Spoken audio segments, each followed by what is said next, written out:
दोस्तों, स्वर्ग जाने का असली हकदार कौन है और वह कौन सा श्राप है जो मनुष्य को नर्क जाने से नहीं रोक सकता। आज एक धार्मिक कथा के माध्यम से हम आपको बताएंगे कि पूजा पाठ, दान, धर्म आदि प्रकार के करोड़ों पुण्य करने के बाद भी मनुष्य नर्क में क्यों जाता है और अत्यधिक पाप करने पर भी किस पुण्य के लिए मनुष्य को स्वर्ग की प्राप्ति होती है। तो चलिए शुरू करते हैं। एक बार माता पार्वती और भगवान शंकर कैलाश पर्वत पर बातें कर रहे थे। तभी माता पार्वती के मन में एक प्रश्न उत्पन्न हुआ। उन्होंने भगवान शंकर से कहा, हे प्रभु, मेरे मन में एक प्रश्न उत्पन्न हो रहा है। कृपया आप मेरे प्रश्नों के उत्तर देकर मुझे संतुष्ट करें। तब भगवान शंकर कहते हैं, हे देवी पार्वती, आपके मन में जो भी प्रश्न है उसे आप निसंकोच होकर पूछिए, मैं आपके प्रश्नों के उत्तर अवश्य ही दूंगा। तब माता पार्वती कहती हैं, हे प्रभु, मेरा प्रश्न यह है कि स्वर्ग जाने का असली हकदार कौन मनुष्य होता है और वह कौन सा श्राप है जो मनुष्य को नर्क जाने से नहीं रोक सकता। तब भगवान शंकर मुस्कुराते हुए कहते हैं, हे देवी पार्वती, मैं आपके प्रश्नों के उत्तर एक धार्मिक कथा के माध्यम से दूंगा। आप इस कथा को ध्यान से सुनना। इस कथा के माध्यम से आपको आपके प्रश्नों के उत्तर मिल जाएंगे। तब देवी पार्वती कहती हैं, हे प्रभु, आप कथा सुनाइए, मैं पूरा ध्यान लगाकर कथा सुनूंगी। तब भगवान शंकर कहते हैं, मध्य देश की बात है। एक ही समय पर 5 मनुष्यों की मृत्यु हो जाती है और वे सभी यमलोक में पहुंच जाते हैं। यमलोक का दृश्य देखकर वे भयभीत हो जाते हैं। विशालकाय आकार वाले यमराज सुवर्ण से बने सिंहासन पर विराजमान होते हैं। उनके पास चित्रगुप्त बैठे थे, जिनके पास सभी प्राणियों का लेखा जोखा रखा हुआ था। यम के दूत प्राणियों को आगे धकेल रहे थे। कुछ मनुष्य जोर जोर से विलाप कर रहे थे, तो कुछ मनुष्य अत्यंत प्रसन्न होकर चल रहे थे। स्वर्ग के द्वार से सुंदर प्रकाश दिखाई पड़ रहा था, तो वहीं नरक के द्वार से धधकती हुई अग्नि की ज्वालाएं दिखाई पड़ रही थी। इस भयानक दृश्य को देखकर वे पांचों एक दूसरे से बात करने लगे और अपने अपने पाप के विषय में चर्चा करने लगे। उन 5 मनुष्यों में से 4 लोगों ने अपने जीवन में बहुत पाप कर्म किए थे और उन सभी को ये विश्वास हो गया था कि अब वे चारों ही नरक में जाने वाले हैं। उन चारों में एक चोर होता है, दूसरी वेश्या होती है, तीसरा विद्वान पंडित होता है, तो चौथा एक राजा का सैनिक होता है तथा 5वां एक धनवान किसान होता है। वे पांचों अपने अपने कर्म फलों को भुगतने के लिए तैयार होते हैं। एक एक करके सभी पापी और पुण्य आत्माएं आगे चल रही थीं। वे चारों एक दूसरे के पाप कर्मों के बारे में बताने लगते हैं। पहले चोर कहता है, भाई मैं तो पक्का नरक में ही जाऊंगा, क्योंकि मैंने बहुत बार चोरी की है, दूसरों का धन लूटा है, दूसरों को तकलीफ दी है, लेकिन ऐसा मैंने मजबूरी में किया था। चोरी करके मैं अपने परिवार का पेट पालता था, क्योंकि मुझे कोई काम नहीं देता था। शायद विधाता ने मेरे भाग्य में यही लिखा था, इसीलिए मैं ही हम चारों में सबसे बड़ा पापी हूँ। मेरे पाप से मुझे कभी मुक्ति नहीं मिलेगी, ये मैं जानता हूँ। पता नहीं मुझे अगला जन्म किस पशु का मिलेगा, यमराज मुझे कौन सा दंड देंगे। भगवान शंकर कहते हैं, हे देवी पार्वती। उसके बाद वह वैश्या बोलती है, भाई हम चारों में से मैं ही सबसे बड़ी पापिनी हूँ। मुझसे बड़ा पाप यहाँ पर किसी ने भी नहीं किया होगा। जो स्त्री अनेक पुरुषों के साथ संबंध बनाती है उसे नर्क में ही डाला जाता है, यही शास्त्र कहते हैं। इसीलिए मेरा भी नर्क में जाना तय है। किंतु मैं शपथ खाकर कहती हूँ, मैंने यह पाप जानबूझकर नहीं किया है। जब मैं छोटी उम्र की थी तभी एक दुष्ट व्यक्ति मुझे उठा कर ले गया और जबरदस्ती मुझे वेश्या बना दिया। मैंने ना चाहते हुए भी कई पुरुषों से संबंध बनाए हैं। मेरे पास जीवित रहने के लिए यही एक उपाय बचा था। मैं करती भी तो क्या करती, मेरे पास इतनी शक्ति नहीं थी कि मैं उस दुष्ट पुरुष से लड़ सकूं। पता नहीं किस पाप के कारण मुझे इस जन्म में वैश्य बनना पड़ा और ना जाने आगे मुझे किस पशु के रूप में जन्म लेना पड़ेगा। मेरे पाप से तो मालूम पड़ता है कि मैं भी पक्का नरक में ही जाऊंगी। उसके बाद वह सैनिक बोलने लगता है, भाई हम चारों में सबसे बड़ा पापी तो मैं ही हूँ। मैंने बहुत बड़े पाप किए हैं। मैं राजा का सिपाही था, इसीलिए मैं लोगों पर जोर जबरदस्ती करता था। मैंने कितनों के प्राण लिए हैं, न जाने कितने मासूम लोगों को सताया है, न जाने कितने निर्दोष लोगों को मेरे हाथ से दंड मिला है। यमराज मुझे कभी क्षमा नहीं करेंगे और मैं निश्चित ही नरक नहीं जाऊंगा। लेकिन मैंने यह सभी पाप जानबूझकर नहीं किए हैं। अपने प्राणों के भय से और परिवार के पालन पोषण के लिए मुझे यह पाप करने पड़े हैं। हमारा राजा जो कहता था उसका पालन हमें करना पड़ता था। राजा के विरुद्ध भला कोई साधारण मनुष्य कैसे जा सकता है। यह सभी पाप करते हुए मुझे अत्यंत दुख भी होता था और मैं जानता था कि यह पाप करने से मुझे नरक की ही प्राप्ति होगी। किंतु परिवार के मोहवश होकर मैंने यह काम किया है। लेकिन पाप तो पाप होता है, पाप करके पश्चाताप करने का क्या फायदा। इसीलिए मेरा नरक में जाना तो तय है। भगवान शंकर कहते हैं, हे देवी पार्वती। उसके बाद वह विद्वान पंडित बोलता है, भाई हम चारों में से सबसे बड़ा पापी तो मैं हूँ। तुम लोगों ने जो पाप किए हैं वह जाने अनजाने में किए हैं या किसी ने तुमसे जबरदस्ती करवाए हैं। है। तुमने मजबूरी में किया है, किंतु मैं तो विद्वान था। मैं सब सत्य सत्य जानता था। मुझे सच और झूठ का ज्ञान था, लेकिन फिर भी मैंने धन के लोभ वश पाप किए हैं। शास्त्र कहते हैं कि जो सब कुछ जानकर भी पाप करता है वह निश्चित ही नरक में गिरता है। मैंने अपने ज्ञान का दुरुपयोग किया है। मैंने अपने ज्ञान का उपयोग लोगों की सहायता के लिए नहीं, बल्कि धन को कमाने के लिए किया है। मेरे घर की परिस्थिति अत्यंत गरीब थी। मेरे पिता भिक्षा मांगकर गुजारा करते थे, लेकिन मैंने अपने घर की गरीबी को दूर करने के लिए धन लेकर ज्ञान देने की चेष्टा की है। शास्त्र कहते हैं जो विद्वान ब्राह्मण अपने ज्ञान का दुरुपयोग करता है उसे निश्चित ही नरक में जाना पड़ता है। मैंने लोगों को ज्ञान देने के बदले में उनसे धन लिया है, कभी किसी को मुफ्त में ज्ञान नहीं दिया। इसीलिए आप चारों में सबसे बड़ा पापी तो मैं ही हूँ और मुझे ही नरक में जाना पड़ेगा।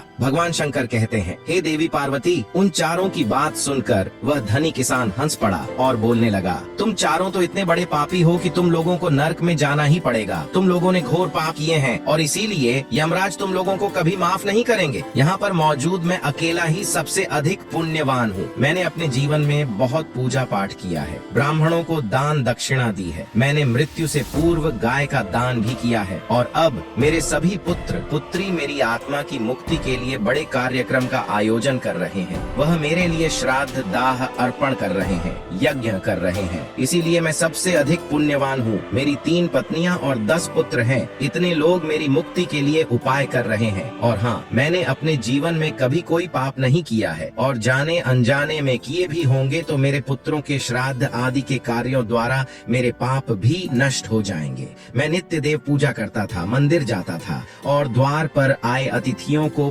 भोजन भी कराता था। इसीलिए मुझे पूरा विश्वास है कि यमराज मुझे नरक में नहीं डालेंगे और मुझे मोक्ष की प्राप्ति निश्चित ही होगी। भगवान शंकर कहते हैं, हे देवी पार्वती, फिर वह पांचों धीरे धीरे आगे बढ़ने लगते हैं और फिर जब उनका समय आता है तो उन पांचों के पाप और पुण्य के कर्मों का मूल्यांकन किया जाता है। सबसे पहले बारी आती है उस चोर की और फिर चित्रगुप्त उसका लेखा जोखा निकालते हैं। कुछ देर तक विचार करने के बाद उसके पाप पुण्य का मूल्यांकन करने के बाद यमराज उसे स्वर्ग में जाने के लिए कहते हैं। इस निर्णय को सुनकर चोर आश्चर्य में पड़ जाता है और बड़ी ही प्रसन्नता से ईश्वर के दरवाजे की ओर चला जाता है। दूसरी बारी आती है वैश्या की। चित्रगुप्त उस वैश्या का भी लेखा जोखा निकालते हैं और कुछ देर तक विचार करने के बाद उसके पाप पुण्य का मूल्यांकन करके यमराज उसे भी स्वर्ग में जाने के लिए कहते हैं। इस विचित्र निर्णय को सुनकर वह वैश्या भी आश्चर्य में पड़ जाती है। उसे यमराज के निर्णय पर विश्वास नहीं होता है और वह बिना कुछ कहे ही बड़ी ही प्रसन्नता के साथ स्वर्ग के द्वार की ओर चली जाती है। फिर तीसरी बारी आती है उस सिपाही की। चित्रगुप्त उसके भी कर्मों का लेखा जोखा निकालते हैं और कुछ समय विचार करके उसके पाप पुण्य का मूल्यांकन करके